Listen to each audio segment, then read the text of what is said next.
Hello everybody, I will tell you a story, The Dog and the Shadow. Once upon a time a dog made a piece of meat unexpectedly. He gripped the meat in his mouth and went staying home to eat.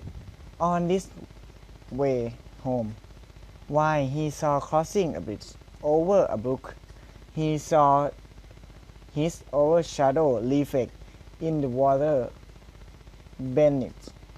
He misunderstood that it was another dog and another piece of meat double his own insight with capability.